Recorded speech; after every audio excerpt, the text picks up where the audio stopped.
સુરત વરાછાના ધારાસભ્ય કુમારભાઈ કાનાણી ધરણા પર. સુરત વરાછાના ધારાસભ્ય કુમારભાઈ કાનાણી ધરણા પર છે. ડાયમંડ નગરી સુરતના હીરાના કારખાનાવાળાની બહાર આવ્યા છે. સુરત વરાછાના ધારાસભ્ય કુમાર કાનાણી ધરણા પર બેઠા છે. સાથે ડાયમંડ અગ્રણી દિનેશ નાવડિયા પણ ધરણા પર છે. વરાછા કેપી સંઘવી ડાયમંડ કંપનીની બહાર ધરણાનો કાર્યક્રમ યોજાયો છે. કેપી સંઘવી કંપની દ્વારા કારખાનેદારો પર કેસો કરવામાં આવ્યા છે. જુઓ શું કહે છે ધારાસભ્ય કુમાર કાનાણી. અહેવાલ મહાન્યૂઝ ભાવેશ રાણા સાથે મહેન્દ્ર સોની. 6 વર્ષ પહેલાં આ કંપની સાથે જે લોકોએ વેપાર ધંધો કર્યો હતો એ દલાલો હસ્તક કર્યો હતો. પછી એમને નુકસાની કરી. તો નુકસાની કર્યા પછી ડાયમંડ એસોસિએશનમાં એની મિટિંગ થઈ હતી. પંચ બોલાવવામાં આવ્યું હતું અને પંચની રૂબરૂમાં એની તમામ મિલકતો લઈ અને એનું ચૂકવણું કરવામાં આવ્યું હતું. ત્યારે 50% ચૂકવણું થયું હતું. હીરા ઉદ્યોગની અંદર હજારો લોકોએ નુકસાની કરી છે અને એ બધાના જ રસ્તાઓ આવા જ હોય છે.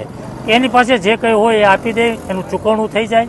25%, 30%, 50%, 75% જે કંઈ ચૂકવણું થતું હોય એ આપી દે અને વાત ત્યાં પૂરી થતી હોય છે.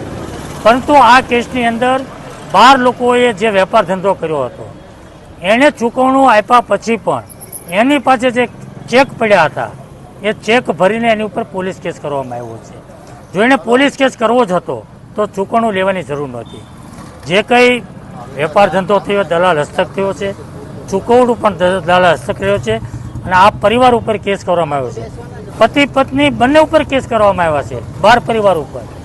તો એ બંને જો જેલમાં જાય તો અત્યારે ખાવાના ફાફા પડે છે, છોકરાઓની ફી ભરવા માટેની પૈસા નથી એ લોકો પાસે.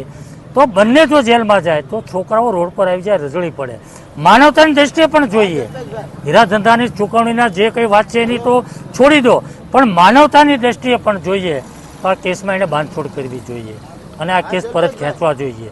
આજે એ દુઃખી લોકો જે છે એ આત્મહત્યા કરવા કોશિશ કરે અથવા તો એ કંટાળીને એ મરવાનો પ્રયાસ કરે અને દુઃખી લોકો અહીંયા ઉપવાસ ઉપર બેઠા છે તો એના દુઃખમાં ભાગી થવા માટે, એને મળવા માટે હું આજે અહીંયા આવ્યો છું.